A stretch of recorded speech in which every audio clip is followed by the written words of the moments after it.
Hey everyone, welcome back to my channel. If you're new here, welcome. My name is Kiana and I do a lot of sewing and fashion videos, and today we have a tutorial for this corset top. Now if you're thinking, wow, I want the whole dress, the corset and the skirts, they are two separate pieces. I designed a bunch of mix and match separates for this wedding guest prom dress season so that you can mix and match and kind of customize the exact dress you want to create. So today we're doing a tutorial for this sweetheart Peekaboo corset, where these peekaboos are completely optional. They're added on at the end, and if you don't want them, you just don't add them. And this skirt pattern should be released within a week of this corset pattern releasing. So if you're watching this late, this is already out and I'll link it down below. But if not, you have kind of a week until the skirt pattern comes out. But yes, this corset pattern is the first link down below. And as always, I love to reward my subscribers who have those notification bells turned on. So if you are here watching early, you get a 30% discount, so you can use the code Peekaboo to get 30% off this pattern until tomorrow at midnight Eastern time. Now this corset top is more of an advanced level pattern and it will be rated as such. However, if you're a strong, confident intermediate, I would say it's doable if you take it really slow. But also if you're interested in the skirt with a separate mix and match top, this skirt is going to be a beginner level pattern. Anyways, if you want to see a list of all of the supplies and fabric needed for this corset top,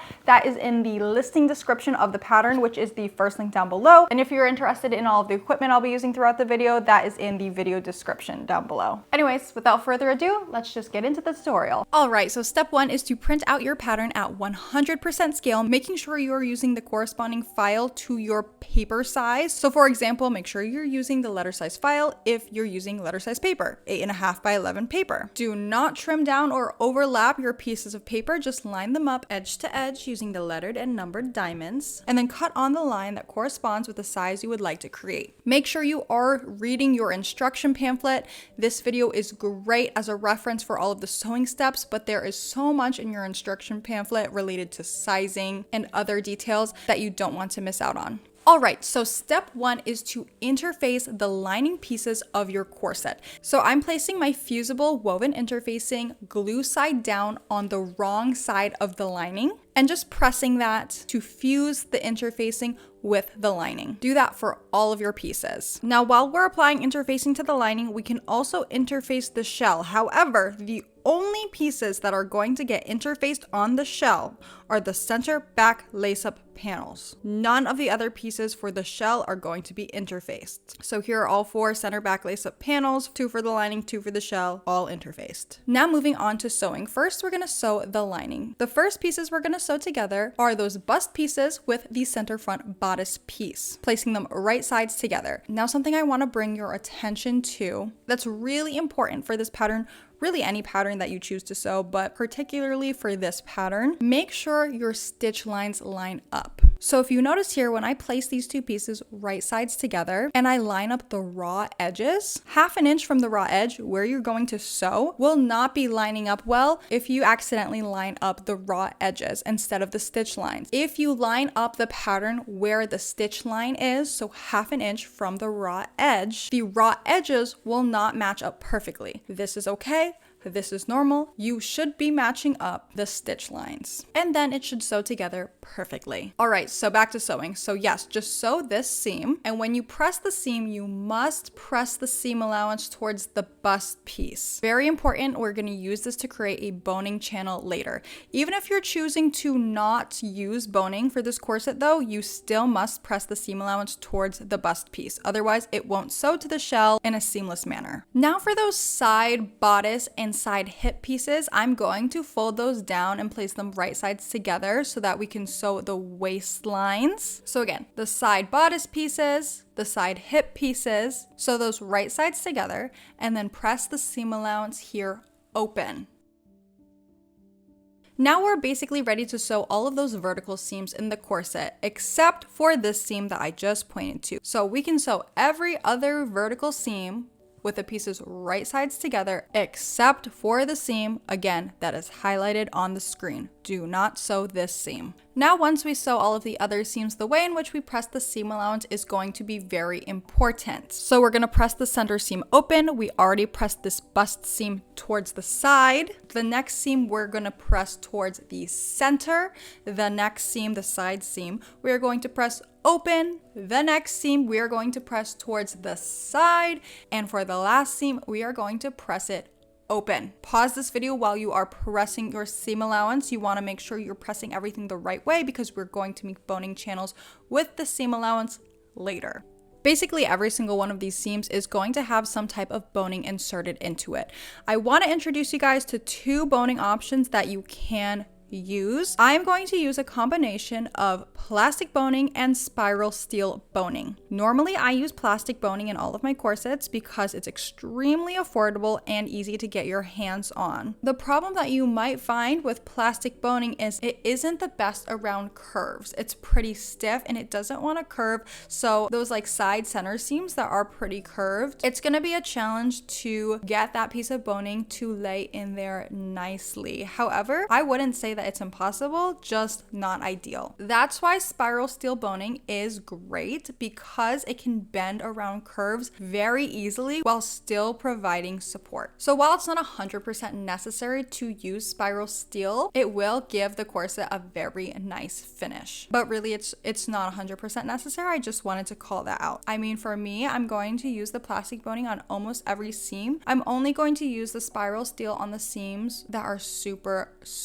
curved. All right, so to create the boning channels, we are basically going to create a channel by stitching the seam allowance to the lining. Our seam allowance is 1/2 inch wide. The boning is 1/4 inch wide, so we are going to stitch 3/8 of an inch away from the seam line. So for the seams that are pressed open, I'm going to stitch 3/8 of an inch away from the seam on either side of the seam. And for the seams that are pressed to one side, I'm only going to stitch through the one side that the seam allowance is pressed towards. Now just cut your boning pieces to size and insert them into each seam. Make sure you leave room for the seam allowance on the top and bottom. So you have 1/2 inch on top and 1/2 inch on the bottom for seam allowance, so the boning should not extend into the seam allowance because we don't want to hit the needle into the boning and break a needle. So rule of thumb is to cut the boning about 1 inch to 1.25 inches shorter than the seam. Now, if you're using spiral steel boning, you're going to have to cap the ends. To cap the ends, I like to use 2 pliers at the same time and clamp it in both directions.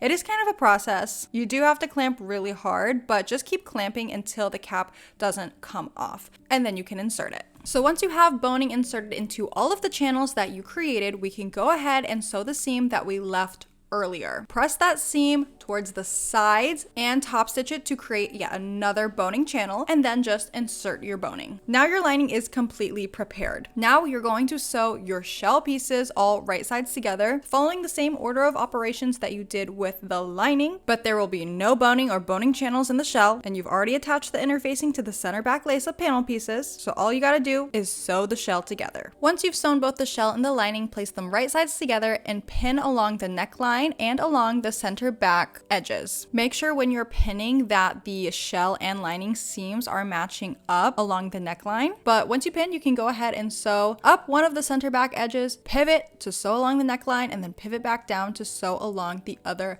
center back edge. Once you sew, before you flip it right side out, just clip your corners and trim down your seam allowance. And I also like to clip into my curves. Then turn your corset right side out and give it a nice press along the neckline. Now to finish the hem. Generally with corsets, you finish the hem with bias tape. I've shown how to do this many times on my channel. I'm going to link a video showing how to do this down below if you choose to go this route. However, it's my opinion that for this corset, it looks much more chic without the bias tape finish. I want it to be a normal invisible seam. So to do this, we're gonna have to get a little bit creative. So go ahead and turn your corset back wrong sides out, so right sides are together, and pin along the hem, leaving one side of the back completely open. So from the side seam all the way to the center back, one side should be completely open. And on the other center back, leave only 1 inch of the hem open. So just sew where you just pinned and then trim down your seam allowance and clip into your curves. Do not trim down where you did not sew. Then flip your corset right side out. Do this slowly because there is boning inside. Just slowly roll it out. You don't want to just yank it out because you could tear a seam. So just do this slowly and it should pop right out.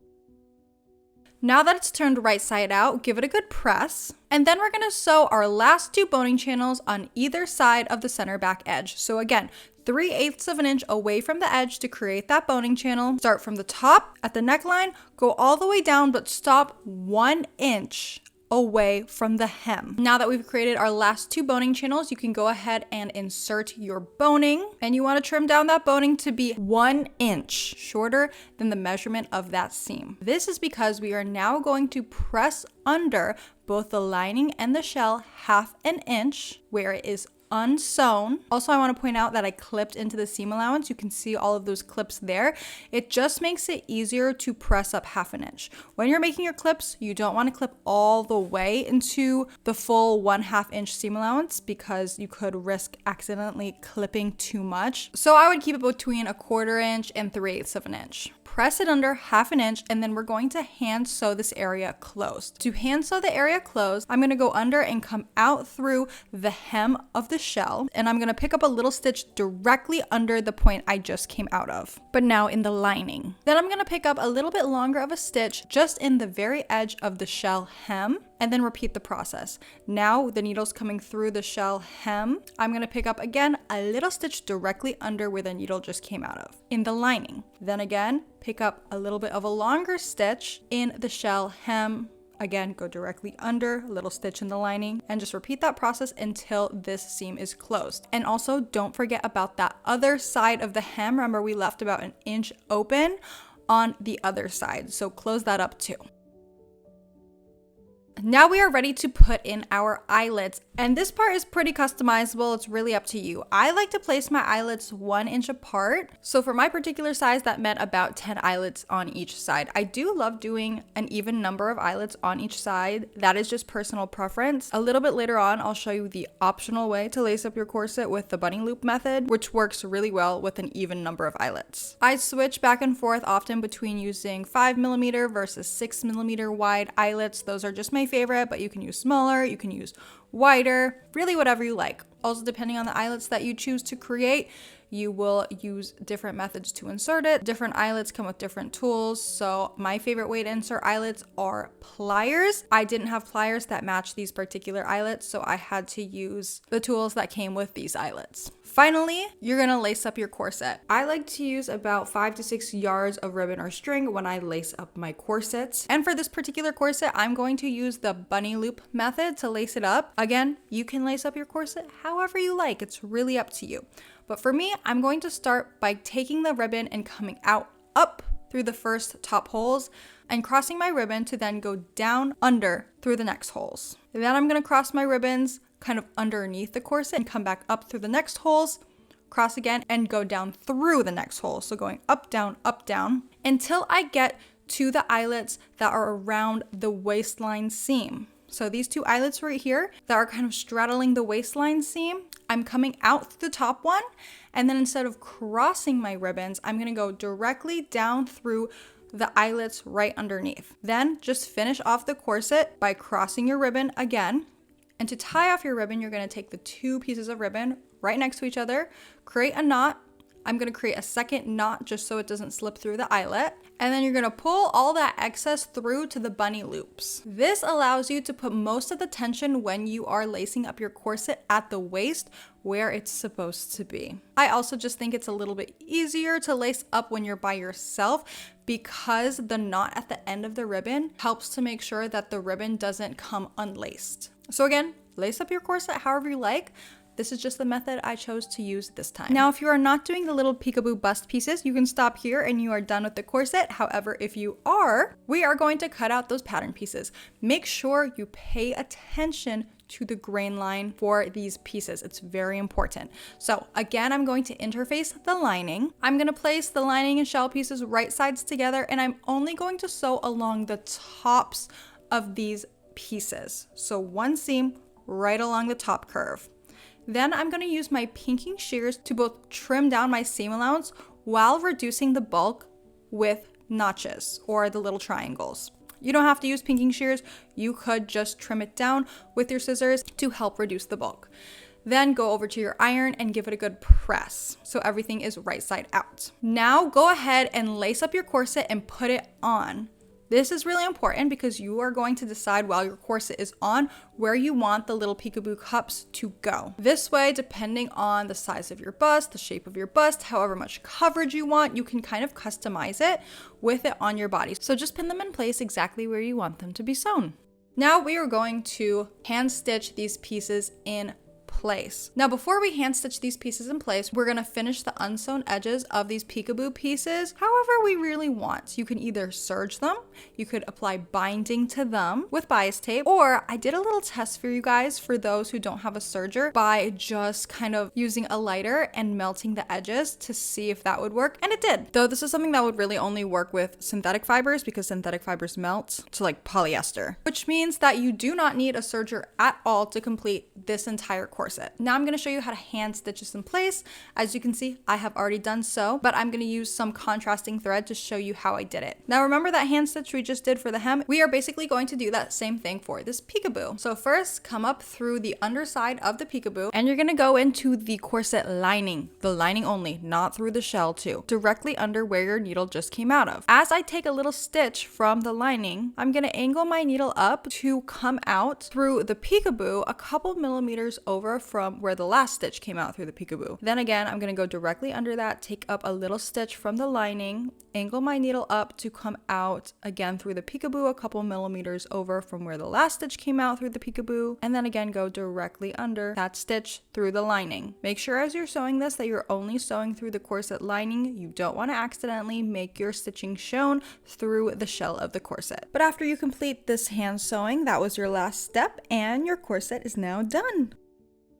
All right, that is how you create this sweetheart peekaboo corset top. Hopefully you guys enjoyed this video and learned something new. Don't forget that the pattern for this corset is the first link down below, and you can use the code Peekaboo for 30% off this pattern until tomorrow at midnight Eastern time.